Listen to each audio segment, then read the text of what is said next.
করে না গো, কি যান তো মহারাজজিরা প্রণাম করেন তো, বৃন্দাবনের মহারাজজিরে যান তো প্রণাম করার জন্য। হ্যাঁ, আপনাকে স্পর্শ করতে দিবে?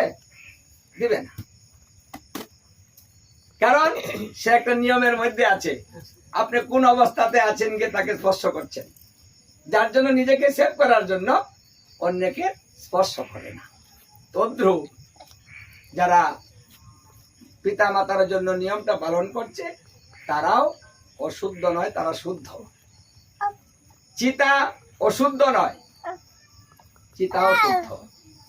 তাহলে চিতায় গেলে স্নান করতে হয় কেন? এটা অশুদ্ধতার জন্য নয়, কারণ আগুনের মধ্যে থেকে লাশ থেকে জীবাণু বেরোতে পারে, আমার দেহে সেটা প্রবিষ্ট হতে পারে। সেই জীবাণুটা মুক্ত হওয়ার জন্য স্নান করিতে হয়, পরিষ্কার হতে হয়। এটা অশুদ্ধতার জন্য না, যে ওখানে গিয়েছি শুয়েছি বিদায় আমার শোচি হয়ে গিয়েছি, হ্যাঁ তাই আমি স্নান করে শুদ্ধ হলাম।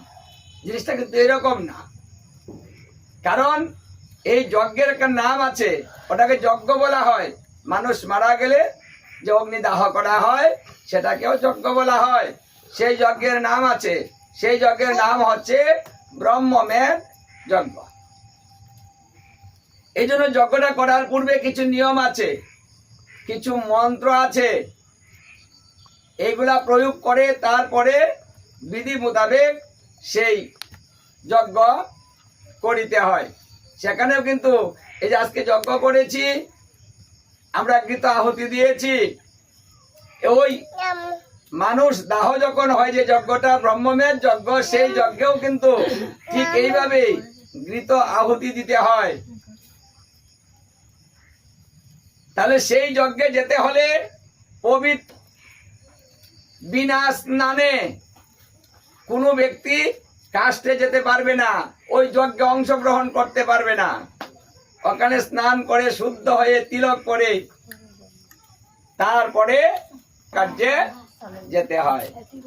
যদি চিতাতে মদ দেওয়া হয় তাহলে, আর যদি চিতাতে মদ দেওয়া হয়, যে ব্যক্তি মদ পান করে সেই ব্যক্তি ওই এলাকায় প্রবেশ করতে পারবে না, তাকে স্পর্শ করা যাবে না। যে পাত্রে মদ্য রাখা হয়, হরিভক্তি বিলাসেও আছে, এই পাত্রটাই ফেলে দিতে হয়।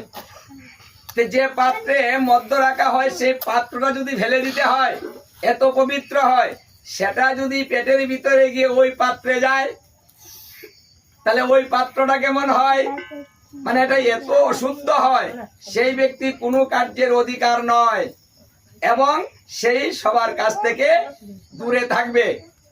আমরা তার মা বাবা বলেছে তাকে ছোবো না, এই দূরে বউ আলাদা বসন দাও, কারণ সে তো পবিত্র, তাকে আমরা আলাদা করে রাখছি।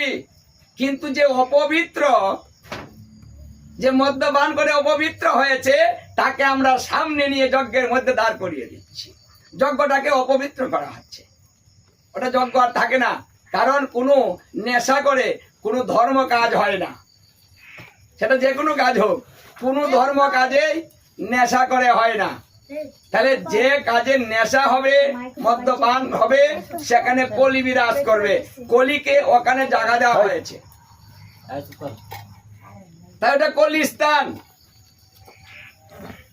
কারণ যম কলি শুক্রাচার্য, এই শুক্রাচার্য অসুরের গুরুদেব প্রতিজ্ঞা করেছিল যে ভালো কাজ ভালোভাবে করতে দিব না, আমরা বিঘ্ন ঘটাবো।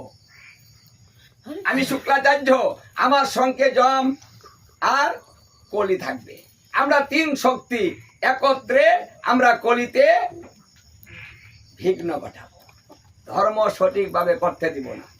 তাহলে যারা মদ্যপান করে তাদেরকে ওই স্থানে যেতে দেওয়া যাবে না, তাকে তাড়িয়ে দিতে হবে। শ্মশানে কোনো জায়গাতেই নেশা করার কোনো ব্যবস্থা নেই। এটাই হলো যমকলি শুক্রাচার্যের বিধান। কেউ যদি বলেন ওটা এই আমরা পূর্বপুরুষ থেকে করি, তাহলে তারা পূর্বপুরুষ থেকে যমকলি শুক্রাচার্যের মত এলো, ওই মতে চলে, ওই শয়তানের কথায় চলে। কারণ নেশা করে কখনো ধর্ম হয় না, নেশাকুর কখনো ধর্ম করে না, নেশাকুর কখনো ভালো মানুষই হয় না। আপনি একটা সিগারেট খান তো ভদ্রলোকের কাছে গিয়ে, আপনাকে বলবে সিগারেটটা বন্ধ করেন, ভালান তো যান। এটা গাড়িতে সিগারেট খেতে দেয় না, এত ভদ্র এত ভালো জিনিস, তাহলে গাড়ির মধ্যে খেতে দেয় না কেন? ধূমপান নিষিদ্ধ বলা হয় কেন? ভালো কাজ কখনো নিষিদ্ধ হয় কি গো? ভালো কাজ তো ওপেন থাকবে, সব জায়গায় করবে, হ্যাঁ? তাহলে ওটা নিষিদ্ধ। এই ফালান ফালান, আমরাও বলি, ধমক দেই, এই ভালো তো, এই গাড়িতে নাও, আরে বাধ্য হয় ফেলে দিতে। তাহলে এখানে বোঝা যায় যে এটা ভালো নয়। তাই আমাদের শাস্ত্রেও নেশাকে বর্জন করতে বলেছে। সে যেই হোক সে নেশা করতে পারবে না।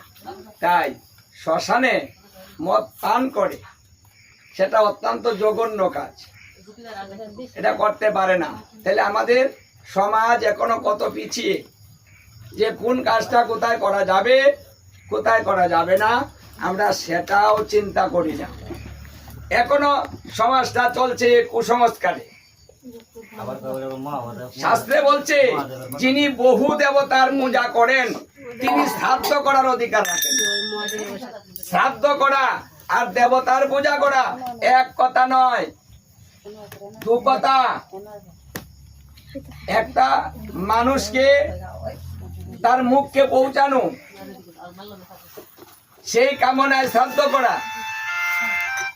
আর দেবতার পূজা করা এক কথা নয়। তাই বহু দেবতার পূজক শ্রাদ্ধ করিতে পারে না। যিনি নিজে খাদ্য কুখাদ্য গ্রহণ করেন সেই ব্যক্তি শ্রাদ্ধ করতে পারে না। যার নিজের কোনো হিত নেই,